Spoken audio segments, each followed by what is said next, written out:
coming so quick to me like a screen pass. It's Tom Brady, then I'm feeling like I'm Belichick. That's why I do these shows and tell the bank I short the checks. But that's just my intuition. In the mid head shit happen, I ain't into wishing. Need to go on with your tension, cause this trigger finger itching. In the field ain't no competition. Boy, I pay attention, we got big. But I was really going through some shit. You know what I mean? I felt like going out to Portland, because I had gone out there before and I just loved the city, but it was like almost like a Stella got her groove back type joke. I was going out there just to, you know what I mean? I was just like getting my mind right, because I was like depressed for a little bit, dog. Right. So when that video, I remember when you dropped it, it was probably like a Friday or Saturday, bro. I watched it like 5, 6, 7 times, and it was like it just. I don't remember if I had heard the song before, because did you put the song out before the video? That's a good question, bro. It's been so long, but I believe I did. Though. Yeah, I believe I did. At that time, I was putting out songs before the video. But dog, it was like, bro, this nigga like put some real effort. Like it was. I mean, I wasn't even expecting the shout outs. Right. You know what I mean? Like, bro, it was like I was blown away. You know what I mean? How did you come up with the inspiration for the visuals? Do you remember you were like running on the track? Like, we can definitely pull it up. I just remember it just gave me that Rocky feeling, kind of, and iconic. Just, I don't know. Rocky was the first thing that popped into my head all the time. And usually, for me as an artist, usually the first thing that pops into my head is usually what I go with almost, as far as concepts. Yeah. It just kind of hits, and I feel like that's kind of instinct when I come to it. So I kind of trust that process and trust my gut. Yeah. But yeah, I just visualize myself being a boxer. You know, we getting in the ring. Look at Bobby. No dreads. No dread Bobby. No dread Rob. Man, I did this for A-Town. Keep away clowns. Man, I swear I hold the weight now. You some weight. This is like some. Waiting on the rebound. Got it too short. Man, I think you need a new hobby. Try a new sport. I remember I was 16 driving in my mama's Continental. Stories of the backseat, you can use it as a monumental. Guess I'm trying to say it that I always been the man. Yeah, I might have played dumb, that's in but Winchester? Yeah, it's in Winchester. This little low-key spot. It looks like an abandoned building. Hey, they actually have haunted houses there in Winchester now. Like, use Apollo Creed. Yeah, basically what it was before. Yeah. Oh, damn, I didn't really realize that, but yeah. Where's my cred? Right. Nah, it was incredible. So, and then I wanted to ask, you said I did shit for A-Town at the beginning. Was you talking about this I was A-Town? talking, dude. Because look, back then you was repping A-Town. Yeah. I didn't even go to A-Town at the time. You did. Not before when this, so I didn't go yet. I thought you did. I thought always talk about it. I felt like, because I remember you did. Remember that day you came to A-Town? No, I remember, but that was after the song. Okay, it was definitely after. Okay. I haven't even been to A-Town, but you like made it like the thing with you made it look so excited. Yeah. Like you was promoting it heavy back then. Yeah. I was like, yo, and that was just like the first line that came to my head. It was like, and kind of, part of me too. I was like, maybe if I do this, Zoe will shout me out. We'll get an A-Town pop. Like, I was like, because I said, I had heard it 5 months or so after I got fired from Don Tito's. So I was no longer working for them. So it was like, damn.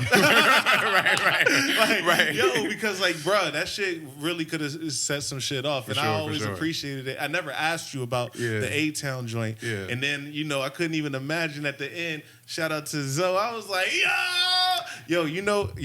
I knew that shit was really like something. I feel like honestly, when people, in Winchester, this is we could just have the conversation about Winchester artists, right? Facts. I've never seen a better music video out of any Winchester artist. And that's not even just as far as the honestly the and just the full package too. Mm-hmm. You spazzed on the track too. Sure, appreciate that. That was the first time that I seen you put it all together, where it was like, Alexia called me while I was in Portland. Right. she's like, yo.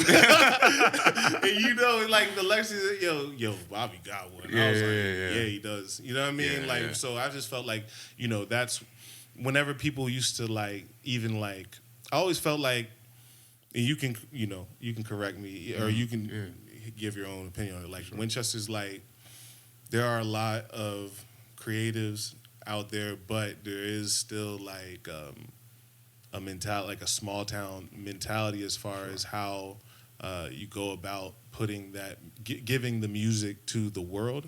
You know what I mean? So I just felt that. And I'm gonna give you credit for that. Yeah, I'm gonna give you credit for that. You know why? Because you was the first one doing that shit. As far as like when you put out those tracks you was doing, and I seen like the thought you put into your records, like you were going above and beyond, and just like writing about stuff that people weren't writing about at the time. Like, you know what I'm saying? Like, if people go back to it, you were my inspiration for sure. Like, I'll give you credit for that. I'll give you credit for that. I'll give you credit for that because you really put a lot of thought into it. You was in the studio with Ricky Fur. Rick Fur? Rick Fur. Shout out to Ricky. Shout out to Ricky. Man, shout out to Rick. Yo, Zoe put on this whole like collab with like some of the artists in our town back then. Yeah. It was like rock. They were rock genre type band too. It was multiple. That's crazy. It was in my opinion, right? So when we go back to like the whole Winchester rap scene, right? I feel like regionally, you know, that move, that whole, you know, iconic really made things more relevant for you. You get what I'm saying? Like you pushed it, it reached different markets. You know what I'm saying? But in my opinion, you know, the best rappers in Winchester is like, it's lame to say, like, you know, are the time. Yeah. Facts. And then, you know, it was like, and then, you know, I just leave it there. You know what I mean? Like, I'm cool with everybody, but like what I was listening to was y'all, you know. It was us. Shout out Arn and Don too. Shout out Arn, right? It was us and Unto Thee. It was Kanan's heavy metal band, and then we was in Shenandoah University. And, you know, when you talk about, you know, my creative process, you have to understand that I was always talking big game, you know what I mean? Before you ever heard a beat, we was probably always talking about, like, doing something. But I was also learning at the same time. So, you know, when I jumped out there in music, so as the story actually goes, the first song besides TGB that I did with James that I recorded, do you know what it is? The first song you recorded with, this is a TGB first song? No, the first non-TGB song that I recorded at Winchester. We going back. Was it Man on the Moon with Alexa? Nah. Letter to My Example. That was the first one? The first one, and I recorded it at... Are you saying just recorded, not that put was out? The first... Okay. Like, I had never written a rap song before, and like I wrote that joint literally in a rage. Like I talked about it with CJ on the first one. It was like, bruh, I was just like passionate and I was mad, right? So I hit you up, and you connected me with your man, Stefan. You know what I mean? Right. And we went and Wait, so you recorded that there? I thought you recorded it. Yeah, I recorded it there. Remember, it's because it was like not mixed and mastered. Okay, you know what I mean? I remember now. Hey, never to be seen. It was done. But I guess the point I'm trying to make is that I could hit you up for the studio connect, right? Sure. And then from there, I really got in. Like, I never released a song, but then I went and I met a guy named Brian Bayless. Okay. And he was like, he was a studio engineer, and he had a studio. Where is it? What is that street? It's Smithfield. It's not Smithfield. It's in Winchester though. Yeah, it was. You know where the KFC is? No. Which one though? Oh, there's multiple KFCs now. Oh my goodness. Oh my goodness. Oh, where Gold's Gym used to be, that street. Oh, so we talking Berryville Avenue? Berryville Avenue. Okay. There was you a talking Red Velvet studio? Red Velvet. Okay. He ran out of there. Yeah. And I meet him, and we come up because I don't release the song, but you know, I wanted to take that past shit. I'm so glad I released that shit. Yeah, right. Good thing. But that's when the greatest music comes out, is when you in your feelings and you get that energy, you put your heart into it. That's when the greatest music comes out. Yeah, but that was some other shit, bro. It would be on site right now. It'd be on site. There's no way around it. So I was talking to CJ about that. You just gotta be careful with the messages that you put out. Sometimes it's just good to get it out. For sure. But anyway, Brian Bayless, he, after we have this meeting, I'm talking to him about how I want to mix my beats, because I was making beats. Right. You know what I mean? And I think that's what separated what we was doing from everybody else, is that in-home production, hard. You know what I mean? For sure. Production, like, For yo, sure. I just pause. My shit was hard. You know what I'm saying? But also to be able to mix and master in a studio. I wanted to fully utilize the studio, and I knew that they wasn't used to that. They was probably just used to people coming in there, paying for whatever they had to pay for, spit their shit, and then go. You know what I mean? Right. And Brian understood it. And bro, I promise you, 2 days later, he died. Wow. Yeah. Unfortunately, man, and I was like, what? Like, you know, he OD'd, and I was like, oh man. So me not really like, I'm like knowing like, bro, there's no way I can like just go to somebody's studio, bro. You know how much I hated that shit when it came to the beats. Like, production was just completely different. I need those stems, you know what I mean? So I was like, yo, I just go to the only studio I know, Shenandoah. And I end up, I don't remember how I met Rick.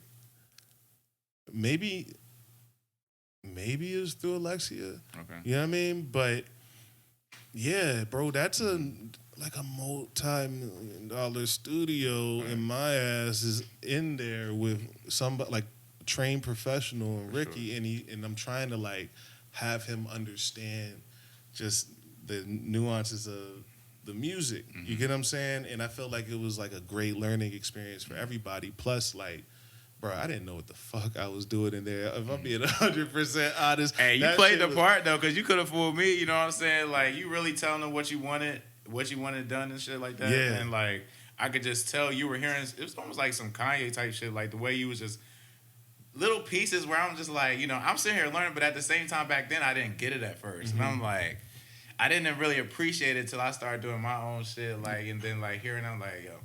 Yeah, Zoa's definitely on to something. You know what I'm saying? Like, I production value, like, is just all. If you can invest in it in any way, like, I guess my thing is like, all right, I'm making these beats. You know what I mean? I also am investing in like a mixing process with these, with Ricky, the engineer. So it's like, but I also understand that the nuances of like hip hop is he's not used to mixing things like that. Right. So when it came to like you, it was like, all right, I get Bobby. Like, you was just on young nigga time. Basically, like, yo, bro, essentially, you know what I mean? Yeah, that's cool. Like, bro, and we was young niggas. You know what I mean? Yeah. But I just saw like, so the, you know, I just thought that there was way more value in at least trying to fit, like, bro, if we gonna be here, like, dog, we was in that big ass studio, you know what I mean? I'm like, yo, I'm gonna try to figure it out. I brought Elijah in there, and then the night you were talking about, we had heavy metal rappers, you know what I mean, different cultures, and it was all like a family thing, you know what I mean? We got a track done, we got music done. We'd be in there till like 2:00 in the morning, not doing any crazy wild shit, you know what I mean? Like, definitely a vibe. You know, and damn, I could not afford it. Ricky cut me some slack. Yo, shout out to Rick, bro. Shout out to Rick, because yo, he was very like willing to do it. I think he had a lot of fun doing that shit, and I played you. I found all of our studio sessions. I found all of our Pro Tools. So any studio session that we had with Rick, I found the Pro Tools. I got the vocals and all that, so we could definitely play. Oh, find some shit. For sure. But yeah, I remember producing the Rob Vinci intro and the Vinci Code. Yeah, the Vinci Code. Wait. Let's take it back. What was the first song that we did together? Was that Fat Boy B times? Fat Boy. Fat Boy B, bruh. There's Right, many so names to. What was your first? Can you go through the names real quick? First, you taking me back, dog. Like, Yeah. all right. So I believe I did. It was Fat Boy B, the name at first, and I think I just went to Rob Vinci after that. Wasn't Coach? it? I did. And I then think that was more of a Twitter handle. Wait. I When remember Twitter was big Fat back Boy then. B. I remember Boom B. Boom B was definitely one. I hate even hearing that. That's cringe as hell. Yo,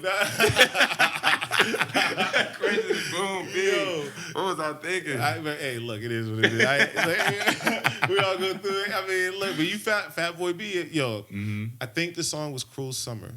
Oh, classic.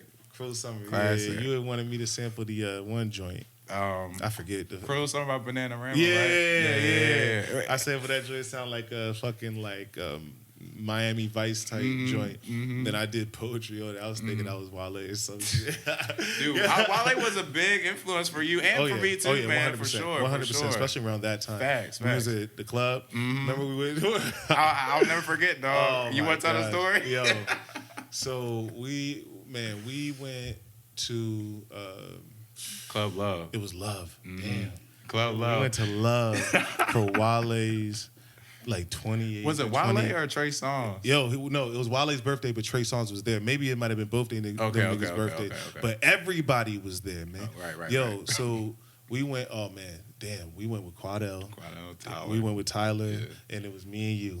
And we had them young, oh man, can we go? Yeah, we had them young niggas driving, and we was just in the backseat just getting lit, right? Lit. And You know, drinking Loco at the time. This was one time we were drinking Locos, just down in them joints, not knowing how dangerous they are now. Bro, we just, You know what I'm saying? Like, I would never touch a Loco right now. We was drinking.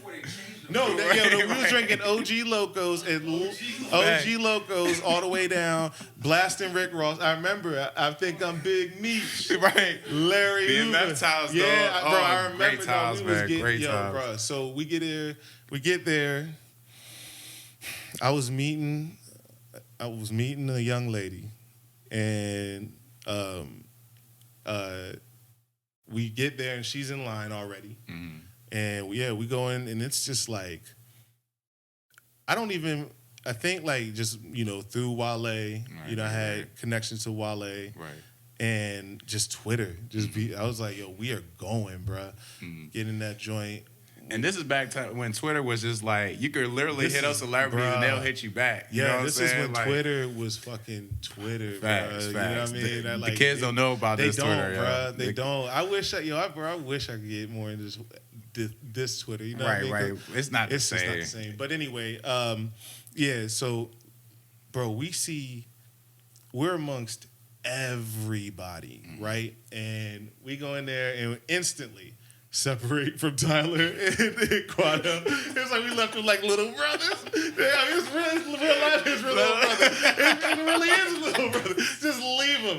Bro, Club Love was like 4 or 5 floors, right? It was facts. So at least 3. Yeah, we went up to the 3rd floor, right? Like, just exploring and shit. Yeah, we did to the 3rd floor specifically type shit. It's like, they'll never think the 3rd floor. Like, yo, if they got, right. You know what I mean? Right. Like, they're gonna give up at the 2nd. We in Bobby at the 3rd floor, the sweatbox there. It's just going crazy, and I feel like at one point, like, I don't know when it was, but I just realized, bro, we walked by Lil Duval, right?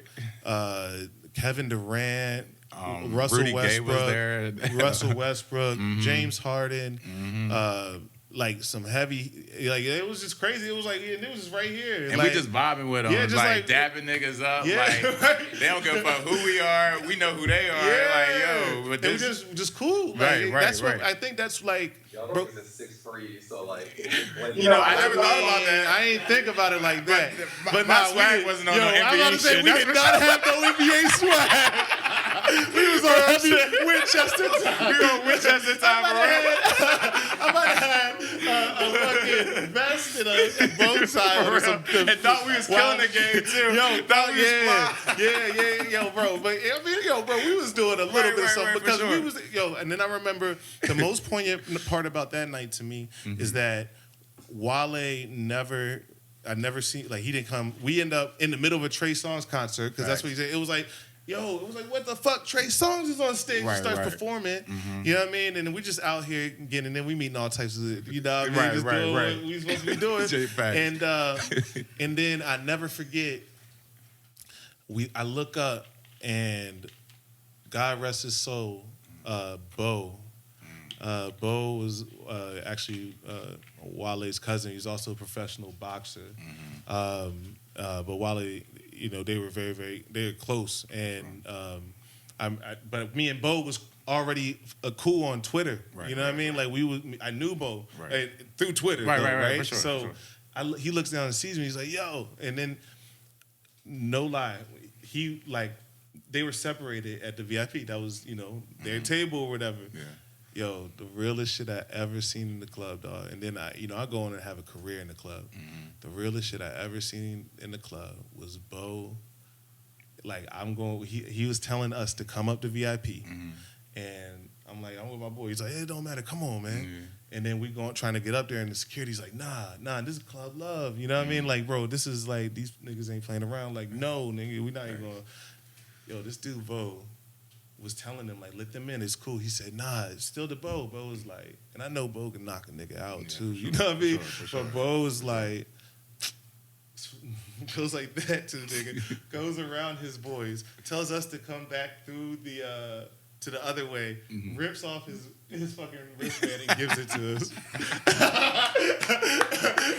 And we end up getting that. I do remember that. Bro, that was the realest shit. For sure. I've ever seen in the club, bro. Like I remember that. I remember that like it was yesterday, bro. And God rest his soul, man. Like he did end up passing away, but that was like super duper genuine. You know what I mean? Like, and you don't get that level of genuine, especially for somebody I never met him before. You get what I'm saying? He just recognized me. So yeah, that was kind of like the beginning of like my little shit. It was like, damn, we can kind of connect with any fucking body, and you and I were like.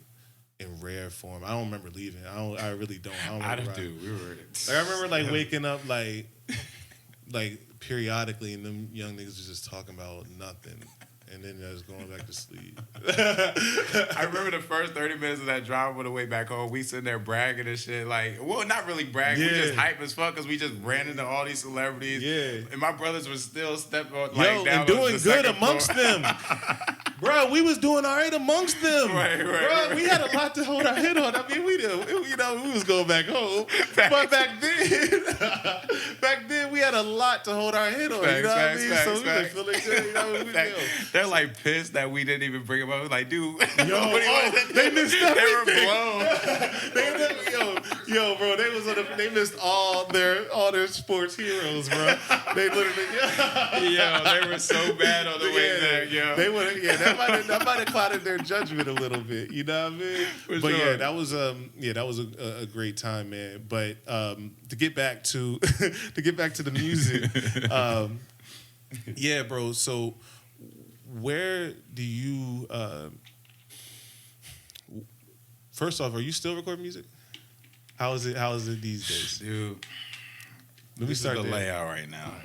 So I'm not really recording music right now. I mean, I'm always listening to beats, thinking about stuff, but the inspiration is just not there right now. I don't know if it's just like, if I really all right, I'll tell you what's going on. I'm coaching basketball, right? So I coach girls basketball in the high school level and 8th grade level, right? Saw that. So I'm a huge basketball fan. Like, I love basketball. Like, this is my family who I love dearly. Wait, this is God. This is my family. And this is basketball, just like this much under my family. You know what I'm saying? Depending on the You know day. what I'm saying? Facts. Like if LeBron play, y'all better leave me alone. You know what I'm saying?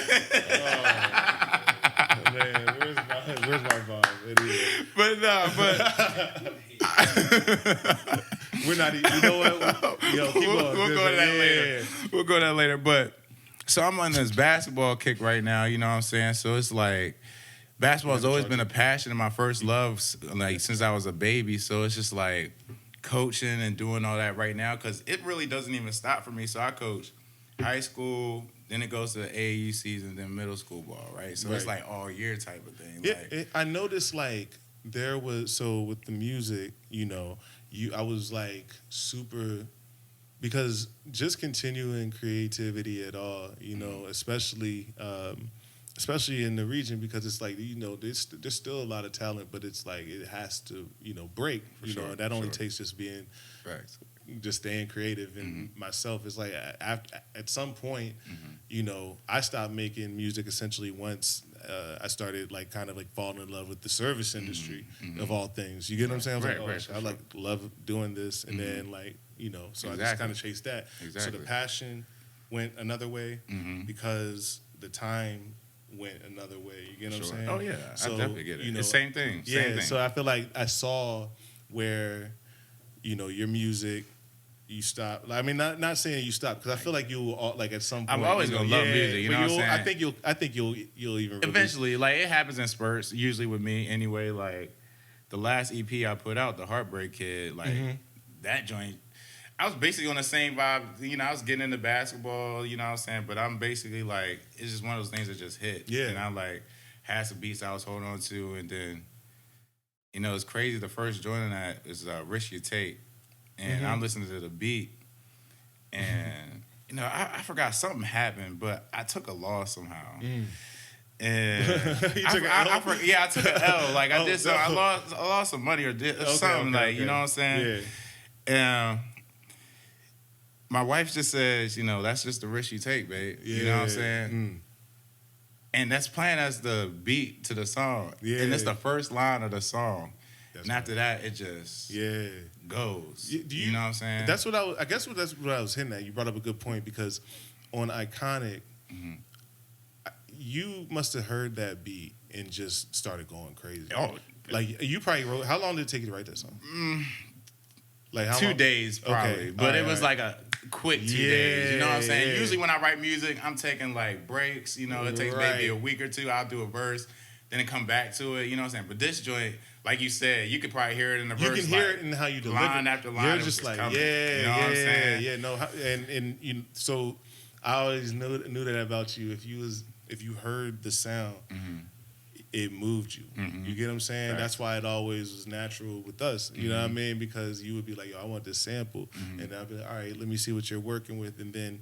Boom, you know, we would just like come up with something. Sometimes it worked, sometimes it didn't. Right. Did you find that? So was it like you had stopped recording and then you kind of went into the basketball, or did the basketball find you around that time? Because next thing I know, I started seeing. I was just telling Peter, I started seeing you training Jeremiah. Yeah. And I'm like, okay, you know what I mean? And that's like, a part of it too, man. Yeah. Just different inspirations, man. Like I said, I love basketball. My son is playing basketball, loving the game. So it's like I'm putting energy into him. You know what I'm saying? I'm trying to get him at that level where he needs to be. What made you like go start exploring like actually getting into training, like officially, like just training my son, really. Like, you know what I'm saying? Just seeing the work I do, I give into him, and then he's putting it on the court. You know, I just found enjoyment in that. Like, even in coaching, like, you know what I'm saying? Just, it's so amazing when you telling these kids, like, do this, and you got a game plan together, and they execute it. It's like, it's such a surreal moment. It's like, yo, you kind of get addicted to that shit. Like, you know what I'm saying? How did you get into coaching? Like, what explain the process, like, from starting, training with Jeremiah to like explain what that path was? So I probably got to give my brother credit, really, my brother Charles. So Charles was always coaching, and you know what I'm gonna say. Charles was always that nigga owes me $20. But proceed. So he got me into it because he was coaching over at Clark County High School at the time. Yeah. And I don't know where I was at the time. I was doing music for sure. This is before Heartbreak Kid, maybe a little after. I get my year. Everything just comes together so close now. But anyways, I was still into music for sure. But it might have been when around the Gritty time. But anyways, he was like, "You want to assistant coach the varsity?" And this is girls basketball. I coach girls basketball mainly. So I was like, man, I don't know, man. I don't know if I want to be around no kids, man. They don't listen. Like, you know what I'm saying? My patience has gotten a lot better since then. But like, I can tell you now, coaches made me get that patience. Right. You know what I'm saying? Like, really get. And plus my kids too. That really helped me out a lot. You know what I'm saying? So, I was kind of skeptical at first, but I did it. And after coaching, I just started loving it more. Do you have to like go to like, I've always wondered this, like what is the transition to like from going from like playing to coaching? Like, do you have to go through like some type of like training, psychology? What do you mean? Just to learn how to draw plays, like to learn the psychology, because I feel like coaching has never interested me personally, because of how hands-on I am. So when somebody who I know is way more hands-on than me ends up becoming a great coach, like as all these things you're saying, patience, but also like just like learning how to like draw up plays, learning how to the methods behind like good training methods or good drills to run. I've just always been curious, like what is that process? It came to me naturally, to be honest, man. Like I said, I always been around the game, played the game, watched the game, and loved the game. So I could never tell you how to draw a play. Really? Never. Really? I could never tell you. It just came natural to me. I can't say nobody taught me. I mean, of course, I was watching my brother and Coach Downing, who was the head varsity coach over at Clark County. So I was kind of watching. So they probably had some influence on me and, how to do it. But so I guess I could say I learned about that. But like I said, it wasn't like it was hard for me. I picked up on it right away. You know what I'm saying? That's just how much I love the game. You know what I'm saying? Yeah. So it was an easy transition for me, just because I just a natural Coach Carter. I hate to say it, but that's amazing, man. Like I was, so to see like from afar, to see you go from, like you said, you were assistant coach to then, having, first off, like, how is it, being in that role of responsibility? Because it's absolutely amazing. It's brilliant. You know what I mean? Like, I'm like, man, there's no, like, these girls are like, they have a great coach. You know what I mean? They're in great hands. You know what I'm saying? So, how is that, as somebody who knows you before? Well, at this stage in my life, I'm a different person than when I was back then. You know what I'm saying? Yeah. Like, I had my kids. I'm a family man, so that kind of like, I knew I had to be an influence to my kids first. As a father, I want my kids to be better than me. So it's like, I got to hold a standard for them. Yeah. You know what I'm saying? First and foremost. For sure. So keeping that in mind, you know what I'm saying? Like, it just changed my whole way of thinking overall. You know what I'm saying? Like, I started thinking about my health more. I want to be here for them. I want to see my great-grandkids, my grandkids. You know what I'm saying? I want to be allowed to see that. You know what I'm saying? So just like, I think becoming a parent overall just changed. It changes you. It definitely changes you. I was talking to CJ, and because I was, like I said, doing production notes. Really, it's like, I'm just like going over like how I know you, and I was just telling him, I was like, man, the moment that his kids were born, like I was gone. All in for real. Gone. You know what I'm saying? saying? Like it was, and that was so big for me, like to see. You know what I mean? Like honestly, like pause. No. Like honestly, like that was like really like, because for me, our situations were so different. You know what I mean? So me and Elijah, I've had a son. You know what I mean? But me and his mother's situation wasn't always the greatest. And you know, I was telling him like, you know, Bobby knew, man. You know, because y'all don't understand. You know what I mean? Like, you know what I mean? Like you've always been very instinctive, and like once. You took things very seriously once that happened, and I always like to see you still on that path. You know what I mean? Like to see you like rising up. You know, that path is just like, it's brilliant to watch from afar. I just wanted to let you know that I'm proud of you. I appreciate that. You know what I mean? Like I gotta give my parents credit, really, to be honest, man. Like, you know, growing up, they really had certain values, you know, that, you know, back then sometimes it was hard to understand. You know, my parents were preachers, and, you know, I was in church every Sunday, you know, something I didn't want to do all the time, but, you know, they distilled that in me, you know what I'm saying, and just, you know, kept those values. My parents were together, you know, of course they had their fights and stuff, but they always around us seemed to resolve stuff, you know what I'm saying? So, you know, just seeing them, and my parents are still together. They've been married 30, how old am I? 20. I wish I was.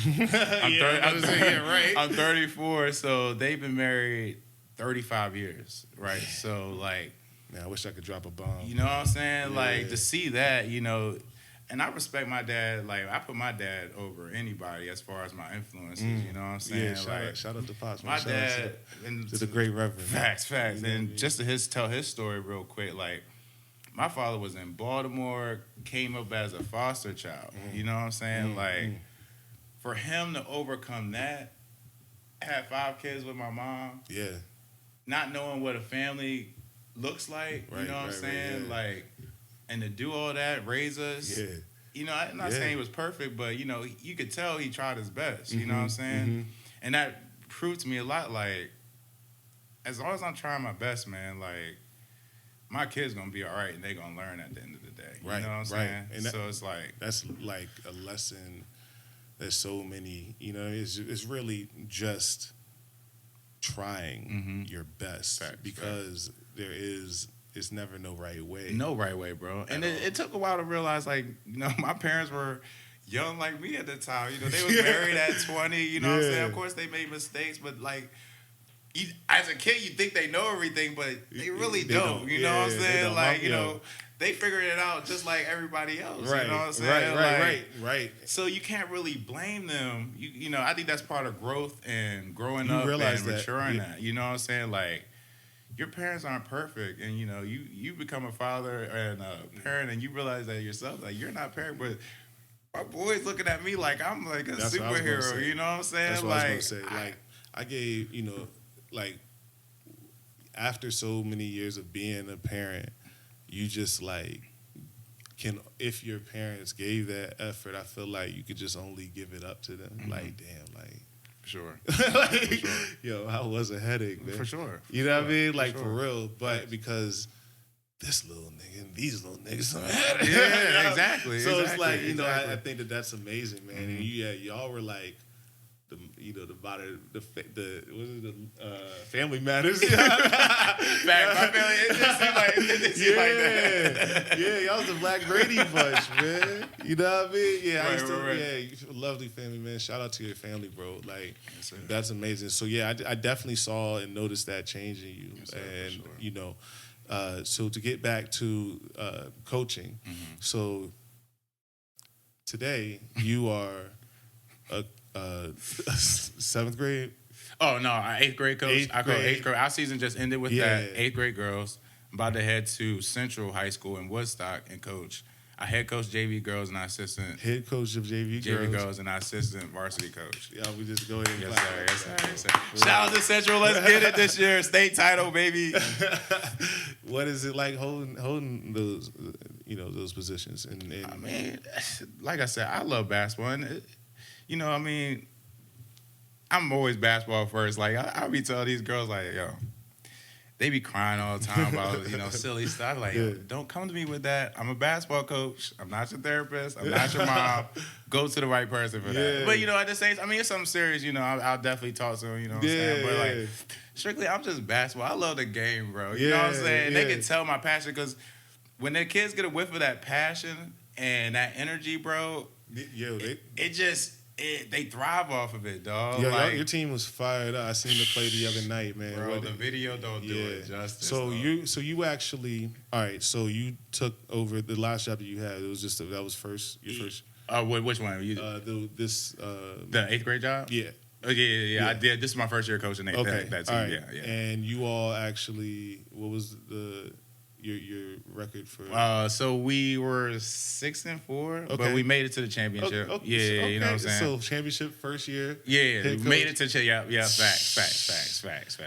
I mean, what was that? I mean, like, and then you guys, I mean, the video that I saw was like some epic game. So the backstory on that. Yeah. So we played, I coached over. Game? This is the championship game. So a little backstory before that. I coached at Ayler Middle School, and our rivals are Admiral Byrd, who we played in the championship, right? So we played them 2 times already in the season. Blasted us both times by 30. Damn. 30. You know what I'm saying? I'm like, so I'm getting to the you know what I'm saying? I'm getting to the I was hot. Yeah. I was hot. I don't like to lose, bro. You know that. I don't like to lose. Yeah. So what do you like after a game? Anyway, you asked a good question for my wife because I'll ramble about it. She's like, all right, Bobby, I'm not talking about this no more. You know what I'm saying? So it's like, anyways, it blasted us by 30 both times. Came to our house and blasted us by 30. Blasted by 30 at their house. So championship was at our house. Like, we played Frederick County semifinals, beat them. So I'm like, man, the confidence ain't where it's supposed to be. You know what I'm saying? I was like, this is a really good team. They got a couple AAU girls that play, you know what I'm saying? And these days, like, if you playing AAU ball, like, you going with the smoke, like, you playing against some of the best kids in the world. Well, I should say the nation, I should say. Yeah. So, I got a girl or two that play AAU ball, but, like, most of my team's basically Parks and Rec type kids, you know what I'm saying? So Bourbon blasting everybody all year. Not just this, they lost one game all season. Yeah. So championship comes and, we fired up. Like, they fired up again. Like, I make sure, like, they ready to go. And the practice before that, like, I had them prepared. We had a great practice. Worked on breaking the press that we were having trouble on. I gave them a press break for that. Worked on a couple other plays, but that next game, man, and the gym was packed.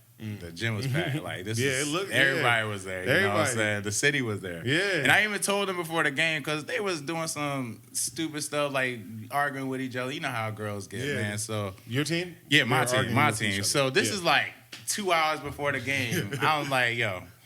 I go to the school, I have a talk to them. I'm like, look, if y'all don't get y'all stuff together right now, we're going to get beat by 50 in front of the whole city. So whatever you're going through right now, y'all better hash that joint out because y'all are not going to embarrass me in front of the city like this. You know what I'm saying? Yeah. So we get to the game, go to the pregame locker room. We hyped up, man. Yeah. But we was hyped up the last game. So it's like, I still do my job as a coach, trying to get them ready, like see how they going to start. But there was something different with this time, like, you could see it in their eyes, like, okay, we ready. Like, we ain't trying to get embarrassed by the city. You know what I'm saying? So game starts. They put that press on us. We run that press break. Shoo, shoo. Score off that joint. First play. I said, oh, this is a whole different energy. Yeah, dog. it make it easy, yeah.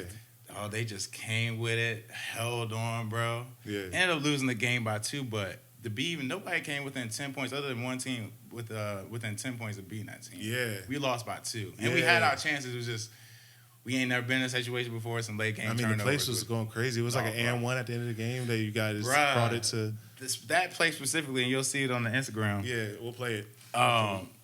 My number 20, Kinsley Richardson, who's going to be a beast in our area, She takes the ball and one, tie the ball game, right? Mm-hmm. Everybody's hyped. That's like with how it's probably like maybe 3 minutes left in the fourth quarter, right? So I'm hyped. I look at her. I'm like, they can't guard you. She hit 5 threes this game already, by the way. She's going crazy. Really like, she was literally the best player on the floor that night. And you could tell. Yeah. And I was like, they can't guard you. I'm hyped. And you could just see it in her face. She goes, it just gets in that game. It was like her Kobe moment for a second. You know, it just made me proud. It looked like a movie, bro. Yo, I'm telling you, it was sick. You gotta see that clip, man. It's amazing. Yo. So to see, I mean, you can clearly tell. I know how energetic you. I mean, we've been playing 2K, facts, playing ball. You always getting hyped, screaming. Always, so it's like to see you channel it in such a positive way. It's like, bro, I can do nothing but applaud, man. For sure. And I know you're gonna take that far, brother. For you real. know, the game is just, you just love the game. Like, I mean, I don't know, your brother, man. You know, but nah, my brother's a great coach. He got state championship. He won states last year, being assistant coach over at Clark County. I'm just playing. Just got a varsity job over at Skyline, man. So he's definitely an influence of mine. Like, I respect him when it comes to coaching. Big, he's a great coach, man. But what is it like still, like doing, like being, so you're like in the community, you get what I'm saying? For sure. And, family man in the community. What is it like still being, like in just the energy, like what is the energy in Winchester like coming from, seeing it? Because like for me, when I moved to when I come back, each time is different. Okay. You get what I'm saying? Yeah. So now when we talk about like where you came from, like with the music and things like that, but to now, being community, like rising up the ranks of the basketball, women's basketball world out there. Facts, you know what I mean? Like, what is, like what would you say that it's like in Winchester right now? Well, in terms of women's basketball, the game of speaking of that is definitely coming up. These girls really hooping these days. You know what I'm saying? Like, and it's nice to be kind of a part of that because you could tell even at the professional level, the WNBA, like their growth is coming up. Yeah. You know what I'm saying? Like, for sure. You getting some real hoopers like the Caitlin Clarks out there. The Reese from LSU. Angel Reese. Yeah. I'm sorry, but the game is just evolving, Totally, you got girls dunking now, you know what I'm saying? So it's like, it's coming, to be a part of that and to help that grow, you know what I'm saying? Like, that means a lot to me. And I'm, I hate to think about it sometimes, but sometimes I think about, like, when I die, I kind of want to leave a legacy. You know what I'm saying? Like, that's all you really got at the end of the day is what you leave with the world. You know what I'm saying? Right. So that's in my head every day. I wake up always thanking God, like, today could be it, tomorrow could be it, but what are you gonna do today? Yeah, you know what I'm saying? Yeah, for sure. It's you just gotta live like, and it's hard. It's like some days I have my days where I'm just like not feeling it. You know what I'm saying? But I try to just keep that mindset, and even instilling with the kids, letting them know like, treat every game like it's your last. Treat every day like it's your last. You know what I'm saying? You got to have that mentality. Because that's the only way you're going to keep going and push it the hardest that you can. You know what I'm saying? Yeah. So I really just try to keep that mentality. As far as the area in Winchester, I'm getting mad love as far as like, parents are coming up to me talking about how great of a coach I am, which is always appreciative, you know what I'm saying? Because it makes me feel good that I'm, doing something right. For sure. You know what I'm saying? But, like, it's good to be, I always make sure that I try to be a positive. And that's another thing, even with the music, going back to that, why the inspiration is probably not there. It's just because, like, I don't want to be, like, putting just, anything in a song these days, you know what I'm saying? And plus, I've changed. Like, I'm not even on the stuff Vinci was talking about, I'm talking third person, but, I kind of, it's weird because I kind of, like, Vinci, all right, let's say how it is. Vinci was always a character to me. Like, Vinci was never really Bobby for real. Like, you know what I'm saying? Like, I even said it in a joke way to myself. I was like, am I going to come on this podcast as Vinci or am I coming on as Bobby? You know what I'm saying? Like, no choice. You know what I'm saying? That's the reason why you introduced yourself to Anwar and CJ, because I didn't know if you want me to say Rob Venture or Bobby. Right. And you said Bobby. Yeah, so I was like, it's Bobby. And that's just a stage in where I'm at right now. Dope, you know man. what I'm saying? Like, you know, Vinci's not dead. Vinci's not gone. It's just like I just gotta find a balance where, because I just want to be an influence to these kids at the end of the day. You know, I want them to look up to me. I want them to do great as human beings because this is the next generation. Yeah, for sure. So I got to do my due diligence and make sure I inspire, I educate, give as knowledge as I possibly can to them because at the end of the day, that's what I wish I had. Right. At the end of the day, I'm trying to just be the coach that I wish I had. Right, You know what I'm saying? Like, I love the game of basketball, but my high school coach, you know, bless his heart, like, he made me hate basketball. You know what I'm saying? Like, you know, granted, like, I didn't put the work in that I should have, but really, like, I didn't have coaches in my ear, like, telling me to do that at the same time. I'm not saying that was their responsibility, but at the same time, I just really didn't know, you know? Like, I had a conversation, I had a conversation with somebody who was in that basketball, that region's basketball programs. And, you know, I have a little experience. I got cut at Hanley in 9th grade. Okay. You know what I mean? And it wasn't even like, I just felt like, I kind of felt a little bit like the same, you know what I mean? Like, but I also wasn't ready. And you know what I mean? I just wasn't. But talking to other individuals, it's cutthroat out there, man. Oh, yeah. You know what I mean? They were cut from, those coaches were like cut from a different breed. They were just trying to win. They're just looking for prospects. Facts. You get what I'm saying? Facts. And they categorize, I mean, it was probably everywhere actually. Like, for sure. It wasn't just, you know, in that region, but like, yeah, those coaches, the coaches today seem to enjoy the game so much, like with so much, you know what I mean? Like that, that they're more patient in teaching the game, not just trying to win that game that night. Right. You know what I mean? Right. And I think that that's amazing to see. You know, you can definitely see it with, you know, the women's game. Like, it's definitely evolving. You know what I mean? For sure. What are your thoughts on the men's game? As far as, like, team? As far as, like, NBA season. Well, I'm a LeBron fan. I'll always be a LeBron fan. But... Are we good? These days, I just think we seeing his time is about to be up. You know what I'm saying? I hate to doubt my man, but I saw otherwise. I saw a commercial that it suggested that he was going to play not just until Bronny comes, but until Bryce comes as well. Yeah, and he could, and I think he could play at a decent level, but he's not at the level where he could lead a team, which that comes into AD, which makes me mad. Like, I mean, yo, you know I was going to come over here and be like, your man AD. I was really going like, because the Joker the other night was just like, I mean, he's just, oh, thank you, bro. Not the Bachelorette bash. The Joker really took it to AD the other night. The opening night. I was like, damn. I saw a clip though. Your boy, your man LeBron, was like, "Hey, you know I can play point guard as well, right?" Right. And people, there they are. There he is. He needs more help. I'm like, what, bro? Y'all in the beginning of the bro. Yeah. First and foremost, all right, it's just one game. Are they winning right now? Are they playing right now? I think at 10:30. They're playing at 10:30. Probably close. All right, bet. Who's winning that Bucks game anyway? Last I checked, the Bucks were up by 2. Oh man. The thing is that it's just a different era. You know what I mean? Like it's just I watched the game. I think that Denver's going to be tough to deal with. For sure. Like extremely tough to deal with. For sure.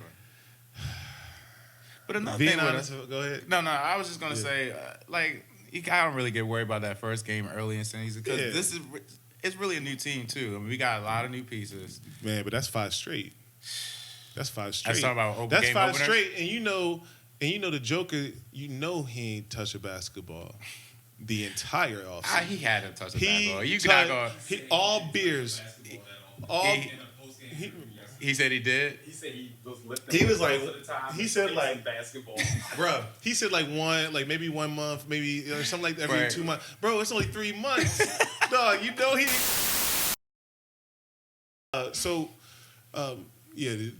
The Joker is just like when I look at the Lakers, here's my thing. So, as you know, I love the Lakers. Love them. Right. You know what I mean? It's just like it is inherent within me in some ways. Right. So I always got to keep tabs on them. Right? Always. However, the game, I went to a Lakers game in LA. I always thought like Lakers versus Pelicans, and it was like early January 2020. Okay. A week and a half before Kobe passed.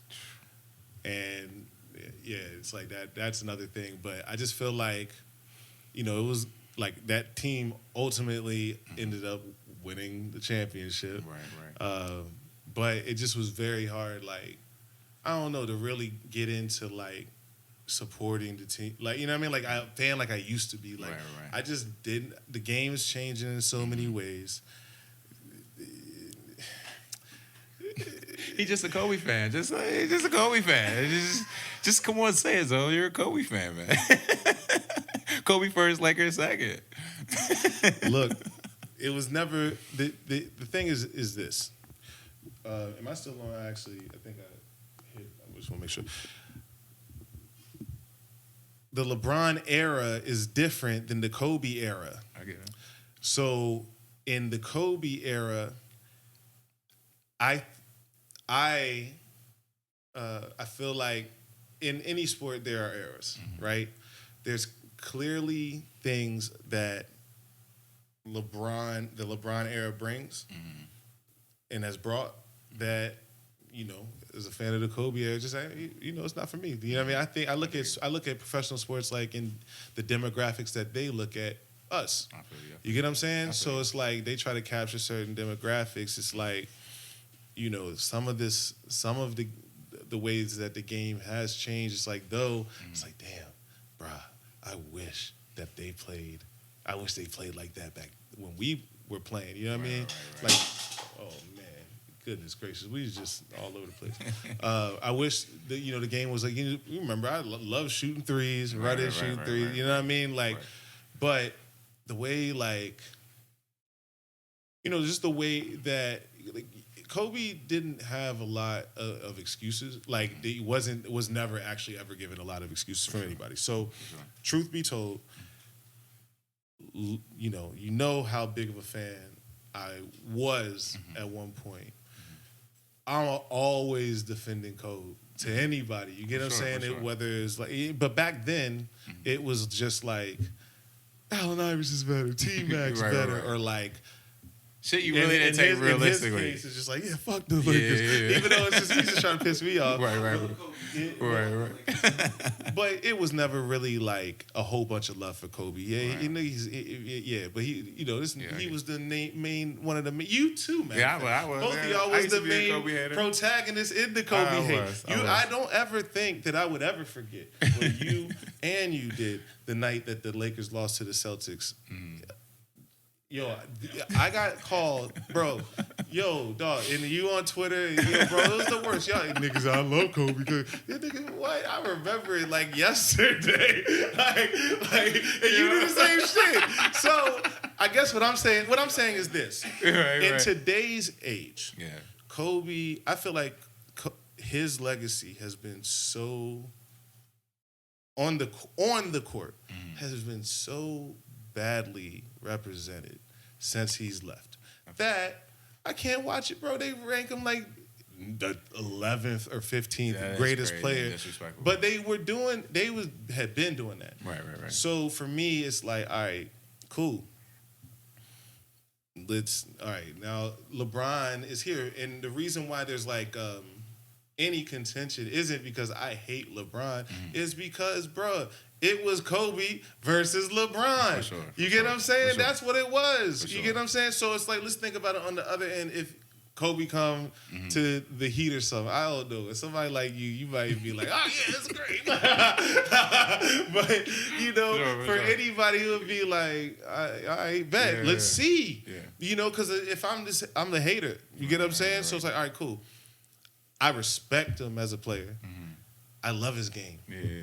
But it was designed not just from us and the banter that we would all have with each other, but even through the media. Kobe versus LeBron, right? So it wasn't, it's like, yo, yeah, as a Lakers fan, my mom, always been a Lakers fan. My mom loved the Lakers back in the Bulls era, you know what I mean? Before I even really knew basketball, we was watching like Lakers game, Magic Johnson, and then I just remember like we was always just watching Lakers. We just grew up like so. That was like the tradition is like, all right, let's see. You get what I'm saying? Like you don't crown anybody until they gotta earn the crown. And I feel like what's really misrepresented about Cole and the reason why he's so beloved was because he would stop at there was a point in basketball. See, a lot of things have changed, right? Right now, somebody could tell me Kobe was the 15th, 16th, whatever greatest because of the amount of shots that he took, bad shots that he took. I'm just telling you, yes, there have always been bad shots in basketball, but there was definitely a point where it did not fucking matter at all. Especially when Michael Jordan was doing the same thing. Yeah, I mean, but I'm just saying that's a product of the era, whereas what started to come up with people like you. So it's like at one point Kobe was here, LeBron comes into the league and he's just like, getting better and better. Facts. Is when it was analytics. Analytics just it didn't exist. Yeah. You get what I'm saying? Yeah. So with the new era in analytics and GM LeBron, you get what I'm saying? Yeah. It's just different than what I like my basketball. It's just like professional wrestling. I was talking to a guy, Najir from Big Gold Belt Media was in here. And, we was talking about, he covers professional wrestling. I was telling him like, yo, I love professional wrestling. Love professional wrestling. Right. But it is still a professional sport. Sure. Or it's like their job is to earn my dollar. You get what I'm saying? I can't just like willingly give my dollar, especially when I've just been hating and me and you've been talking about this dude forever. You get what I'm saying? Like, yo, he need to earn it. I went to the game. Yeah. Bro, I spent way too much money on bro, I had a good time, but bro, I was on some wild shit. Bro, I bought tickets to this game. Supposed to take a girl out there. She ended up bailing or something. Like just couldn't go. Yeah. Bruh. These is like some lower level. I was on some other shit, but she didn't even show up, dog. Wow. So think about that. Wow. That's how much money I spent on the Lakers. You know what I mean? For them, and it's because I love them. Right. Won the championship that year. Like, I mean, it was really tough for me to get into the sport. I'm not gonna lie. In 2020, after Kobe passed. Right. So from there, it's just like I just kind of like follow it from a good space because each time I watch him, these niggas disappoint me. I mean, each time I watch him, I'm reminded why I have always had the right opinion about this, but I don't want to. I also don't. It's like we don't even got to talk about it because it's like. They earn my dollar. You know what I'm saying? Like, but you let them start with it, bro. I cut it all together. Anyway. Yeah. I mean, we were in the Western Finals, Conference Finals last year. I mean, that's no. That was impressive. I mean, what I'm saying? That was impressive. And you know what happened? It's like, all right, I'm like, you know what? Man, these niggas have made it to the Western Conference Finals. Like, I'm watching, like, I might tune in every 35 games to see what the fuck is happening. Right. You know what I mean? That's 3 times. Right. That's 3 times All-Star game. But then, like, they get to, I'm like, all right, I'm about to watch it. Yeah. Joker just going on. Joker. I'm like, damn, yo, this. And it's not like they playing bad defense. I mean, I think statistically they were the closest team to beat them throughout the whole playoffs. You know what I'm saying? Like, I guess to round it up, the culture is just different. I feel the LeBron culture is different. You know what I mean? Like, what do you feel about those differences? Like, cause bro, credit to you, bro. You know what I mean? You've seen this thing all the way through. For you sure, might for have sure. maybe 10 years ago Right. told me he's gonna get that scoring record. I don't know if I might have not I feel said like that. you did. Did I say Yo, that? bro, yo, dog. Yeah, I I feel like must you have did. been really hyped Yeah, up. dog, yo, bro, for real. You could probably see. Yo, dog, you was like notorious. Yeah. You know what I mean? Yeah. What is it like? Because I'm not gonna lie. I guess my TV was broken that day. You know, honestly, I didn't even watch the game. We talking about the game broke the record. Man, I went to sleep. You went to sleep? No, bro. I watched the highlights in the morning. Look. This is the thing with me. Everybody, I am a huge LeBron fan. Don't get me wrong, but I am not going to lose sleep over this guy. Bro, you know what I'm saying? I got work at 4 in the morning. You know what I'm saying? You know what I'm saying? I'm an old head status. You know, I'll catch. You know what I'm saying? The 20-year-old Bobby. Oh yeah, I'm watching this. You know what I'm saying? But yeah. Yeah, exactly. Bro, you know I what used I'm to saying? love, bro, 10:30. but dog, that was the best for me because we had NBA League Pass growing up. Right. So it would be the Lakers, like, in-market game, and I'd be watching that shit. I had a TV in my room, so I would be able to see, like, Kobe doing it. I think that also kind of ties into sure, like the for sure. eyes. You get what I'm saying? For Because sure. if you only watch highlights, you might not see the whole thing. But because we was watching full games, and it was late, I was staying up way past my favorite. For sure. Bro, they're super late though. Right. They got to figure that. They got to figure that. Do something about it. It'll never change. Yeah, I mean, it'd be hard. I mean, It's you got hard. LA It's people 7:30. don't even get off. Yeah, you know bro, what they're I'm saying? not. They're not there until halftime. Yeah, it's just and something. if you make it earlier, it's like they might not show up to the fourth quarter. Facts. That LA crowd is no joke. Right. But yeah, I don't even remember what the question was, but you know,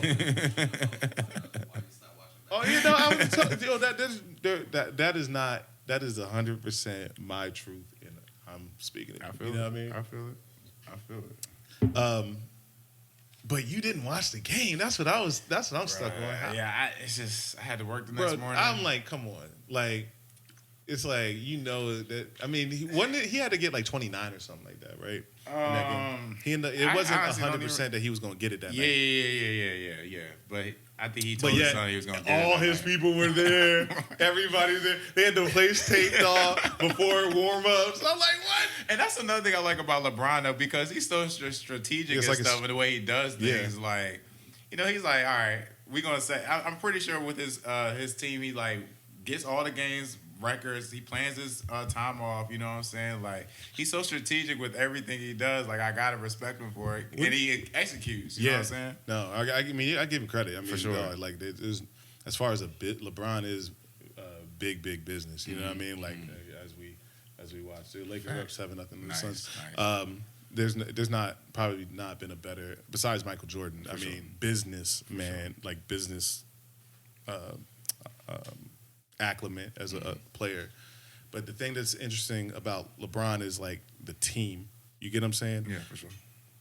He had a very solid group of individuals around him. You get like from the very beginning, so to watch all of them come up, I mean, you got to tip your hat to it. I mean, as a basketball player, like, you know, you don't. That wasn't really. You know, there was a time in sports. There's a time in sports where the athlete wasn't actually just being a person. They were just being like whatever they had to be for marketing or advertisers. So to see like a new era like in sports where athletes are allowed to just be them, it's definitely encouraging. For sure. Yeah, that said, you know, Kobe is just way better than it's always been. LeBron 1, Kobe 2, MJ 3, and that's my take. Look, I don't even know. Damn, do I want to even get into my top 5? I honestly, for me, I think that there's no real true way that like basketball will always be popular because of the debate. Right? Sure. Like, bro, they've made billions of dollars on the debate alone. Just in the barbershop, I mean, on ESPN, if you think about it. I mean, it's a debate. But there is no real true way to gauge who truly, like, because the criteria is just different, man. You know what I mean? People saw different things. Like, it really does truly boil down to who your personal favorite is, because those there's no real way. Like, analytics is almost a way to rank something that you really can't rank. I feel you.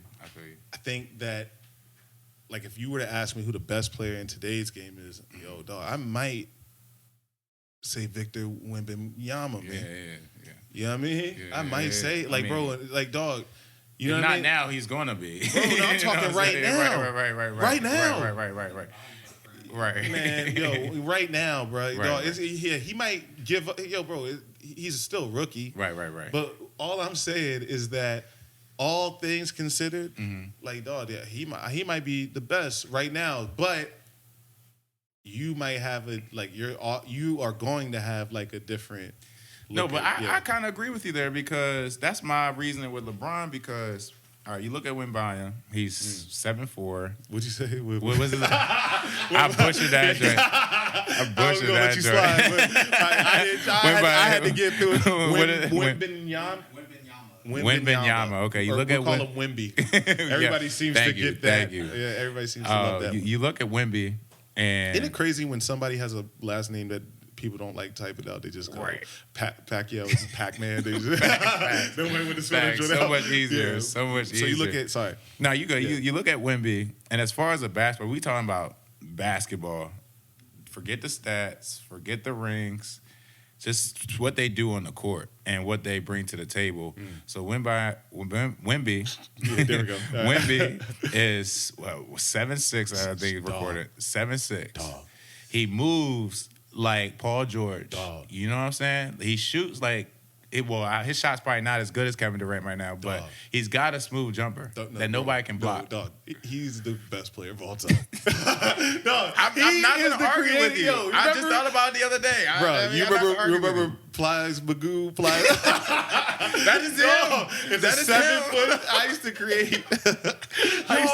That is crazy. Yo, exactly the same player. I used to create players. We used to play NBA, and we would create players, right? And we would have our creative player. He could be whatever position, whatever height, and you know, we would draft a team accordingly. So it'd be my player versus his player with our team or whatever. This dude's name was Plies McGillicuddy. And he was a 7'6", 3-point. You know, the only difference really was maybe left hand or whatever. But like same type of thought. Right. The ultimate created player. Right. And we would tell you, Joe, this is the most unrealistic basketball character of all time. He's here, dog. That's how much the game, bro, dog. What they doing today, dog? Like, even though the game, I feel like we can still go down here and pick up ball. You know what I mean? Because of how the game has changed. Right. It's nowhere near as physical. So I feel like I still got an advantage somehow because of that. Right. But when it comes to like raw athletics, dog, they must have found a way to clone people out of video games. Saying, like, bro, these kids is really... They're different, dog. Bruh. It's different. They gonna have to raise the rim for him, bro. What are they gonna do if he, for real, bro? Let's just say he has even in a regular performance spurt of a first round draft pick coming up. Dog, in 3 years, what are they gonna do? And he with the Spurs, he's only gonna get better, dog. The development's gonna be crazy. Yeah, dog. It's scary. I'm not mad at you when you say that. It's scary, bro. I'm like, yo, this dude is he can block. Yo, you can shoot the corner three, and he might be directly underneath the rim. He'll run up with 2 hands and block it. Facts. I mean, it jumping like, bro. It's best defensive player of all time. Dog. Easily, bro. Yo, give him all the accolades. Yo, bro. Yo, you remember they was talking about this is the nigga that they've been trying to convince us Wilt was. Right.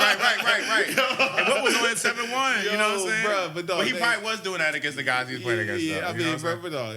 So where do? Yo, where do we stand? Yo, where do we stand on Wilt, bro? That 100-point game. Right. Wilt, but also it's like, yo, so many of his accolades, like, aren't like. There's no footage of it. Like anything that. All right, so here's 2 parts with me with Wilt.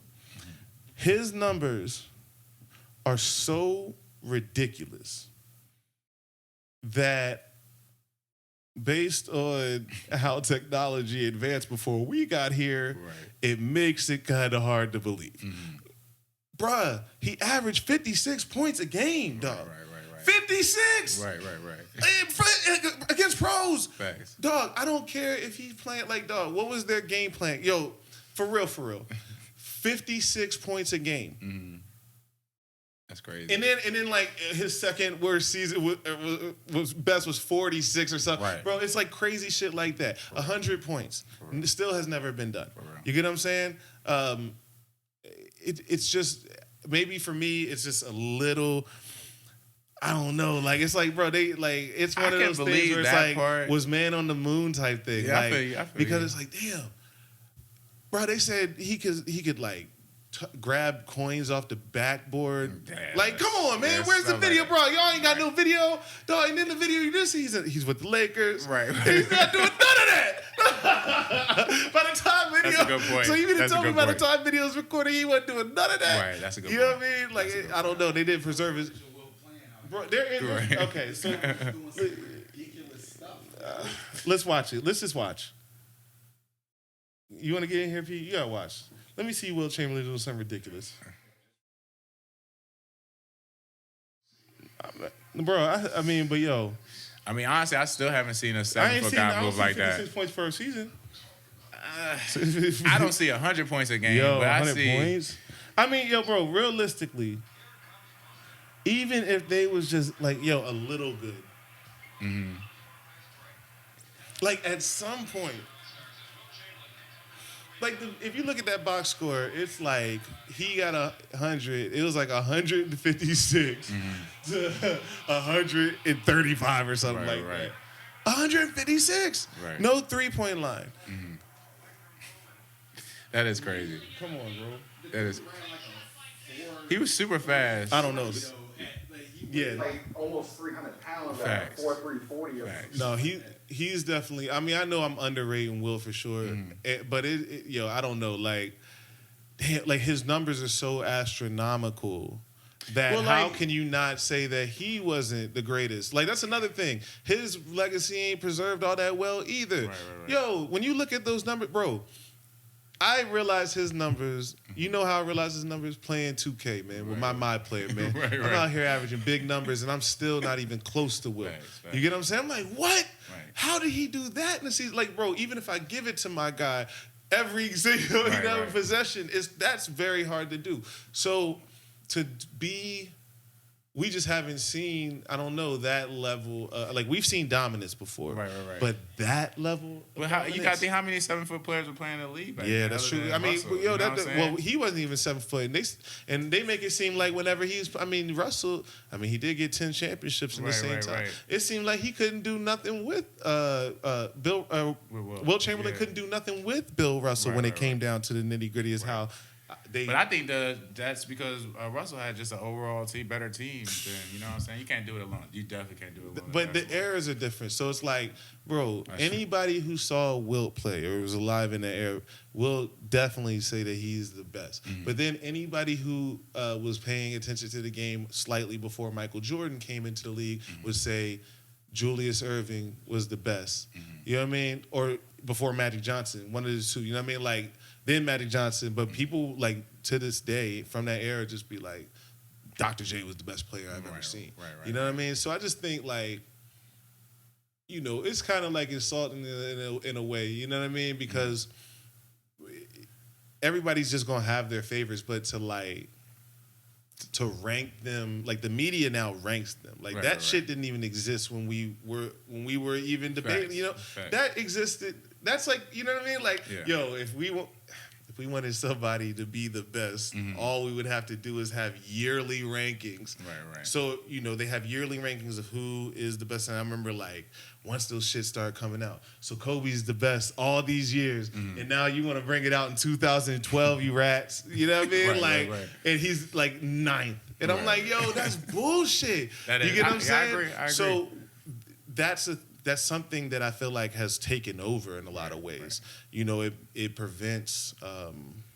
especially when you put Magic over him. You know what I'm saying? Like, over who? Over Kobe. Like, well, but that's the thing. we are always going to debate these lists. You get what I'm saying? Like, some people will put Larry Bird in their top 5 over Kobe. Right. And you look at Larry Bird's stats, and it's like, bruh, he played like 7, 8 seasons. I mean, I don't know how. I get it. It was a short. All I'm saying is that his numbers they don't compare at all. Facts. How can you do that? Right. But it's because of what they saw. Yeah. I just feel like if perception is reality, man. No, it does. It is. If perception is a reality, For sure. But I don't like LeBron just got to convince me. Like, that's like, unfortunately, dog. A 6 month break happened, in that bubble. Before that bubble, it was just like, it's just consumed differently. I don't know if you can take it. You can't take it away. I was celebrating too. Right. You get what I'm saying? But it's one of these championships that doesn't age well because of the circumstance, right? And it's unfortunate. Yeah. But trying to convince people that it is somehow like should be, it's like, bro, you just can't convince people of how people look at things. Right. I feel like, you get what I'm saying? I feel like you can do that with every championship. The Spurs won that championship in '99 after Michael Jordan retired, right. and it was a strike-ridden season, so it was a short season. Knicks versus Spurs was the championship, bro. Right. And they win, but that championship, bro, did not get the recognition. It's there. It is part of the. LeBron got 4. Right. Yeah. You know what I mean? You can't. It is what it is. Yeah. But when you think about, like, I don't know. For me personally, when you just think about those championship teams, it's like, damn, like, it just doesn't resonate. So it is like, bruh, is 4 enough? Like, you know what I mean? Like, should we be thinking about championship? At 30, how old is he? 38. Man, 38. Don't look like he's missing a step, man. He must have, be doing some great, he must have great trainers. Don't even say it. I know where you're going. He must have great trainers. I mean, it's incredible. Yeah. It's kind of unbelievable. Technology is just great these days, man. Dog. Like, you got the right medicines. I mean, shoot. Dog, playing load management. Right. It's like, that's another thing that to me is like another part of the game that it's like, damn, I can't really get with. But understand it completely. Right. It's preserving careers. That's dope. Sure. But it also compromises the game. It does. I don't know, dog. It does. Man, call me an old hater if y'all want to. I mean, I respect your opinion on that. I mean, on all of it. But I mean, I think you gotta take it with different eras. Like you said, it's hard to argue who the best player is. You know what I'm saying? Because one thing you gotta look at era, with the Wilt thing, like you said, how many 7-footers was there to guard him? You know what I'm saying? There was no Jokic, no Anthony Davises in the league, so that's one thing. Jordan played with. I heard that the TV dropped 100, or it was they look like 12 Peters. I believe it. And he was probably only playing like 16. 12 Peters. I believe it. You know what I'm saying? And he's probably playing the same 6 teams every year. You know what I'm saying? It's not the he's a myth. He's like a mythological creature, bro. And then the shit he was doing bro, come on. He's dropping 56 and he's going right to the penthouse afterwards and having sex with 25 women. Right. That's dog. Wilt Chamberlain is like a thing of legend of late. He's like Bigfoot level. Yeah. You know what I'm saying? Yo, dog. Some of that shit is crazy, bro. Like, you really.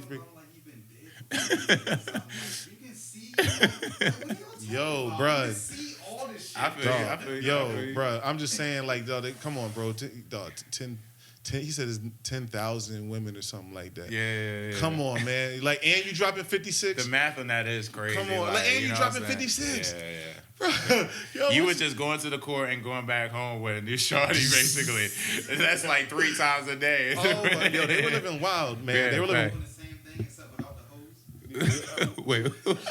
Wait. He'd drop 50 in a game and then go get drunk and play poker and shit and smoke cigars all night. Yo, but 3 in the morning and then go to practice. But for me, MJ makes a lot more sense because, first off, there's a huge difference between 37.5 points a game in 56. All right, let's just start there, right? You know what I mean? Like MJ, like you saw it, but also when you seen The Last Dance, you saw how much of a MJ was away from people until he wanted to go do whatever the fuck he wanted to do. Right. And, you know, he kind of separated in a lot of ways, whereas like Wilt and Magic just embraced that shit and lived fucking crazy. Dog, the best part about winning time was just seeing how fucking crazy they were really living back then, dog. But you gotta think that was in their 20s, you know what I'm saying? My gosh. You know how we was in our 20s. Can you imagine us in our 20s with $1 million? You know what I'm saying? Bro, before the crack, bro, dog. Right. This is that's the thing I liked about Winning Time. Like we really like bonded over that show. You know what I mean? Like just the way they were able to like take you back in the 80s and let you feel like what that was like. Like they did a phenomenal job. It's very sad that show canceled. Super disappointed. Super disappointed about that. Yeah, but yeah, man, it was crazy back then.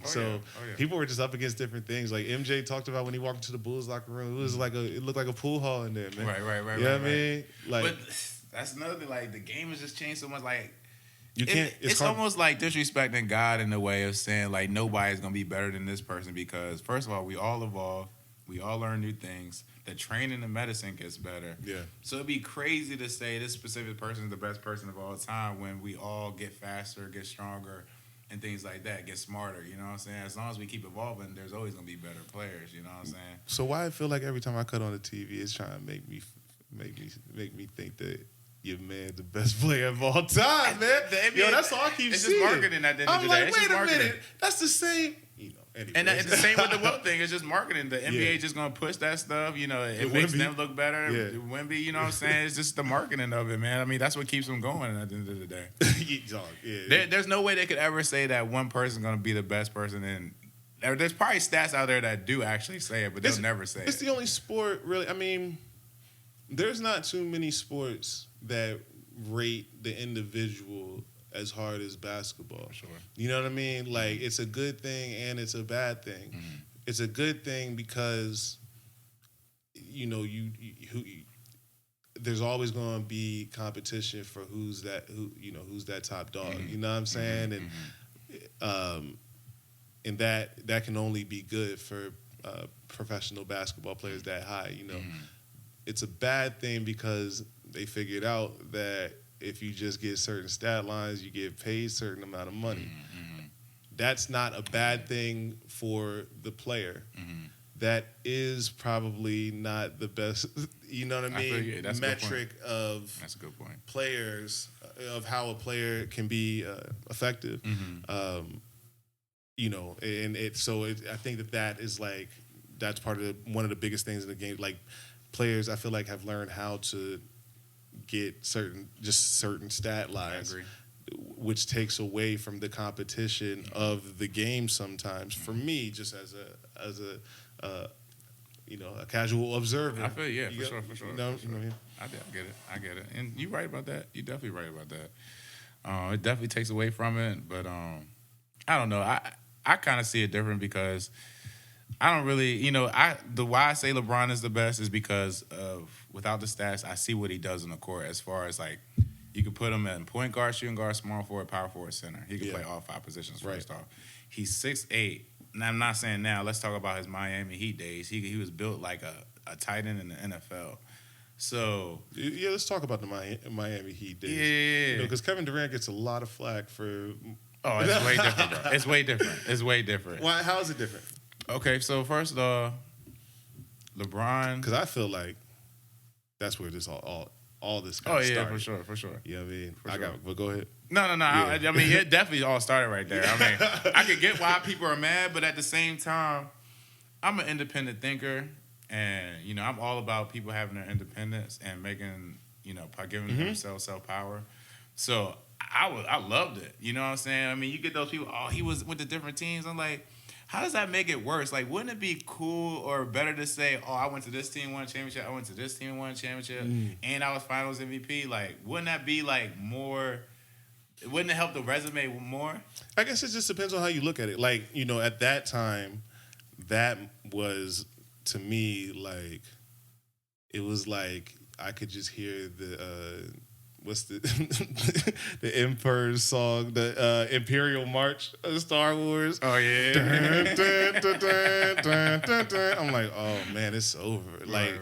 you know what I mean? Because they like that level of manipulation of the market, like not for lack of better words, right? Mm-hmm. Yes, you're right. Mm-hmm. Because of how individualized the game is looked at, you should be doing things that only empower you. Especially, you got they got the Players Association, for sure. For things like that. Like, I'm not mad at it on a business level. I'm only talking as the consumer. Game, I got you. You get what I'm saying? Mm-hmm. As a consumer, I feel like that I've seen enough evidence that it compromises the game. Mm-hmm. These niggas ain't playing half the time. You get what I'm saying? Like, you see like just certain stat chasers. Mm-hmm. You get what I'm saying? And to go back to the Heat, when LeBron did that, before they were always like, the criteria, it seemed like for like great players was like staying in your on your team. Mm-hmm. You get what I'm saying? Like star players would get traded. Mm-hmm. That happened a lot. Mm-hmm. Older stars would go to teams at the end of their careers. Mm-hmm. You know what I mean? Like, remember when Carmelo and Gary Payton went to the Lakers? So we were like the first super team, but they came to LA. So when LeBron did that, it was like I said, like him staying in Cleveland. Mm-hmm. For me, like, obviously winning a championship there was like at that time, that's where you would think that the benchmark was. Mm-hmm. Him winning a championship with that team. I mean, the hometown kid. Mm-hmm. Think about how he was marketed back then. For sure. Think about half the debates that you yourself would have when they would be like first in the East, seemingly about to go to the finals and play the Lakers and Kobe back then, right? It doesn't happen. Mm-hmm. You know what I mean? But from my eyes, and even like, people, that were singing LeBron's praises back then, they were right there. So how is it that once we get, once it falls apart, like, that he doesn't have enough help? That was always my thing. So so obviously to fix that, clearly the answer is go to Miami. And you know what I mean? And Chris Bosh, you go and like orchestrate that whole thing. So, but it doesn't mean that wasn't how we view great players before that happened. Right. That was people weren't happy. Like, yo, bro, like, do you remember like the coverage around like how that move, like how crazy it was? Like, people were pissed. Oh yeah, you get what I'm saying? Especially him doing the interview and all that. Yeah. Bro, it changed. But when you think about it, that changed like everything. Mm-hmm. You get what I'm saying? Because that was like the beginning. Because you go down, like LeBron has been a master of like making things that weren't publicly favored end up eventually like either people just forget or it's like becomes publicly favored. Right. Kevin Durant. So now you fast forward all those years. Mm-hmm. What was it? 2017, 2018. Yeah.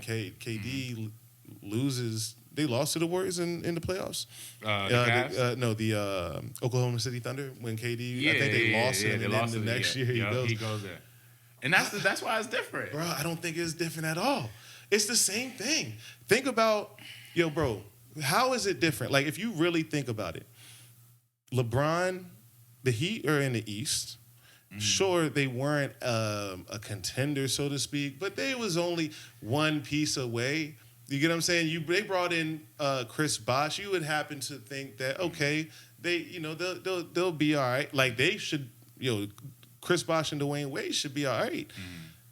LeBron, realistically, it's like it's not like the mark. Bro, they was always the top team. They was just losing when it mattered the most. But I always felt like, it wasn't for anything else other than there's a trait that's missing here. Mm-hmm. You know what I mean? I could always weigh on he's hit clutch shots before, but it's like, and since then the most clutch shots of all time. Right, you get what I'm saying? Right. But realistically, there have been some huge moments where it was like, okay, it just didn't happen. But Kobe also had those moments. For sure. You know what I mean? Y'all, it's so I never thought that it couldn't happen in Cleveland, but when it wasn't happening, go to Miami. Have the perfect, you know what I mean? Like, you got the perfect little setup here, and that had never been done before. So with KD, he was in Oklahoma City all those years. They went to the finals, didn't get it done. But was that Thunder team, all right, let's talk about that Thunder team with James Harden, Westbrook. LeBron didn't have, those are top. They've been top 10 players in the league before. Who else has, other than Shaq, who was old as hell at the time? Bro. LeBron's never had anything like that. But that's why you have to understand that, for me looking at it, right? I might be wrong here. LeBron James is a different type of player where he doesn't necessarily and hasn't necessarily, he needs people to play certain roles for how he manages the game. You right. Meaning that he never necessarily needed star players. They were number one in the East multiple years when they would lose. I think he always needed that player that can go get a bucket, though. He needed that player. Because just the fact the way he played. We all, everybody would like more, right? But I'm just saying that to not get it done, clearly, it's not for nothing, right? I'm an Atlanta Falcons fan, dog. Ain't nobody been number one more or less lost in the fucking playoffs than us. But each time I look at it, it's realistically, this, we could have changed, we could have won this game. Whereas, all I'm trying to paint is that LeBron wasn't hopeless, and he still left because they were number one.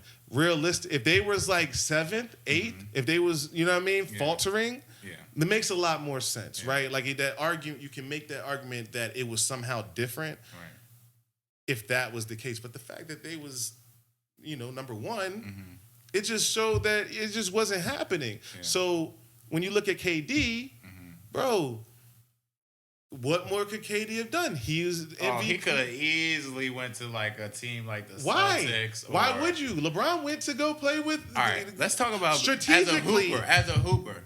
Yeah. You just lost. We got who 5 more minutes. As a hooper, yeah. My bad. Yeah, no, we're good. As a hooper, you just lost to this team. You was up on them 3-1, bro. Just got get one more game to close out. One more game.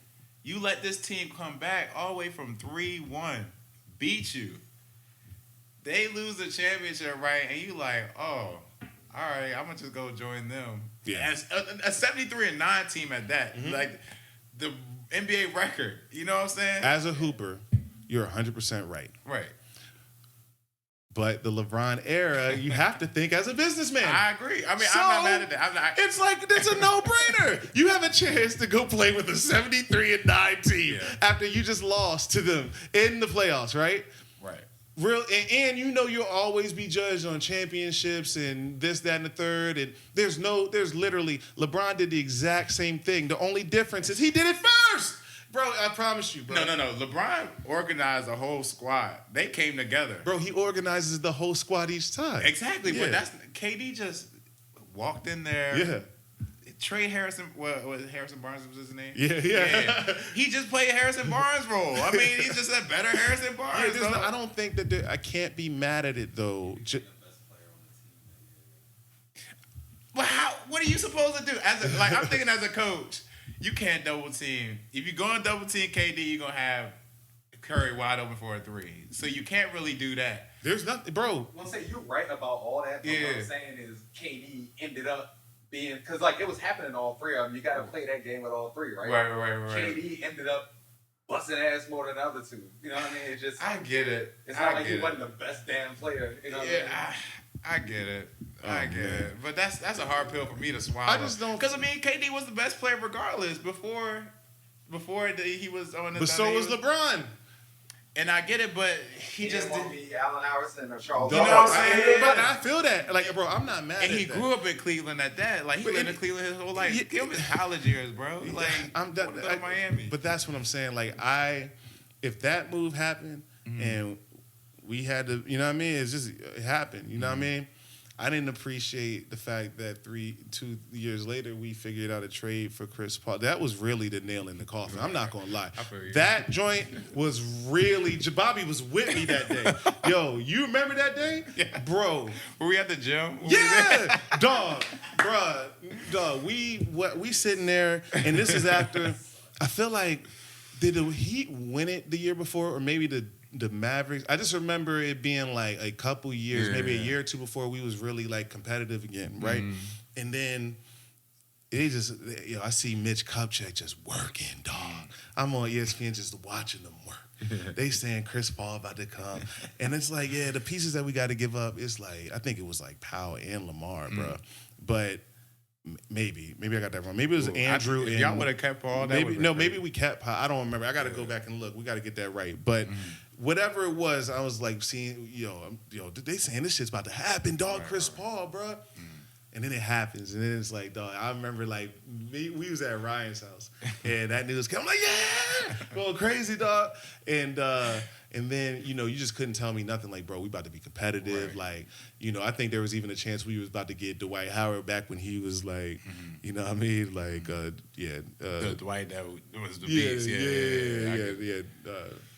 Which is crazy that didn't work anyway. Oh, man. Dude, I figured that would work. Yeah, well, but that was another story. All I'm saying is that the future was bright for at least, for sure, bro, 2 hours, dog. For sure. And then I just remember being in the sauna, dog. And losing this.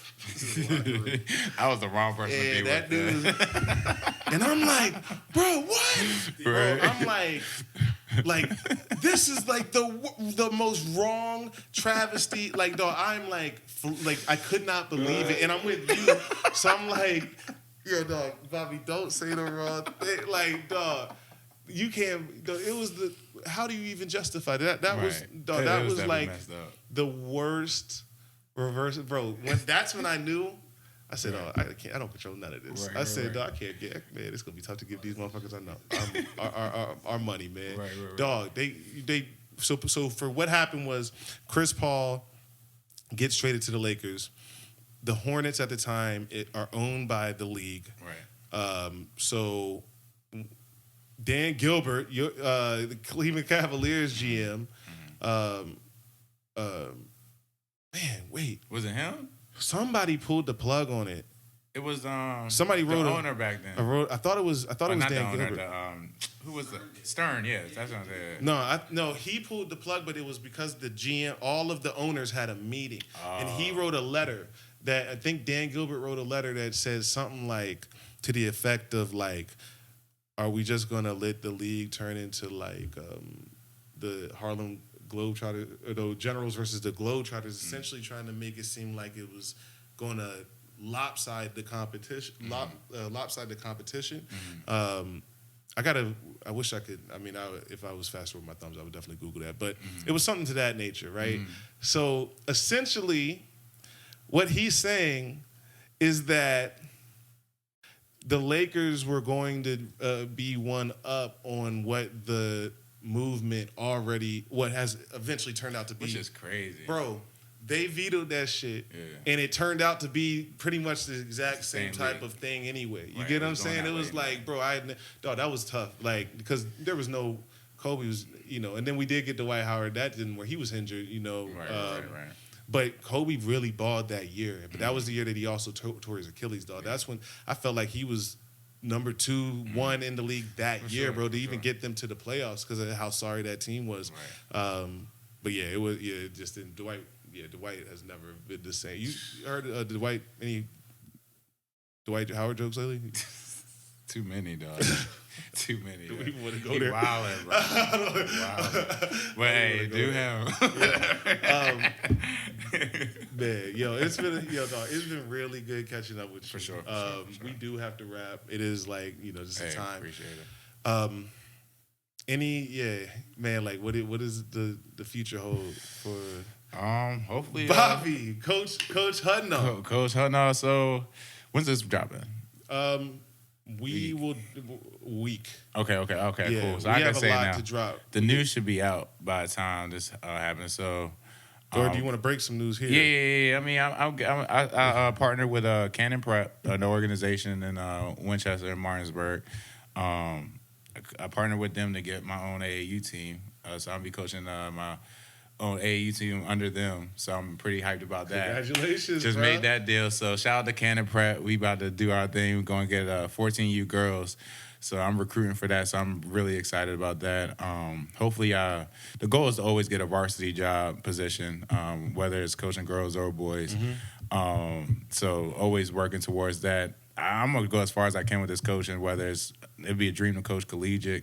I'm not going to say professional, but we're going to manifest it. So we're going to, professional one day. So it shall be, man. But I just trying to grind it out, man. You know, keep being the man I love today that has come. You know, it's been a journey. Just you know me from seeing it now. Like you know what I'm saying. So sure, even man. you, just your growth. You know, with everything. Like you know, it's crazy how life happens and we grow and we mature and just the knowledge we bring. And I just love to see it. I just want to keep continuing on that route. So you know, I appreciate you for coming on the show, man. It was definitely fun, man. I always love seeing you, dog. You my brother. It's really yes, sir. On a very real level, bro. It's really good seeing you do well and sure. you know seeing you just excel in all that you're doing. And you know, as somebody who we really know each other, Facts. bro. You know, it could have turned out a lot different. For sure. Just if there's any encouragement, brother, like just keep on doing it, bro. Because we know I'm watching and it's absolutely amazing. Appreciate it. Same with you, man. Yeah, Same with you. keep blazing that trail. Facts, You know yes, what I sir. mean? Yes, sir. Hey, love you, dog. Love you too, dog. Yes, sir. Rob Vinci, Bobby Hudnall, the mind, Yes, sir. and as always, be mindful. Peace.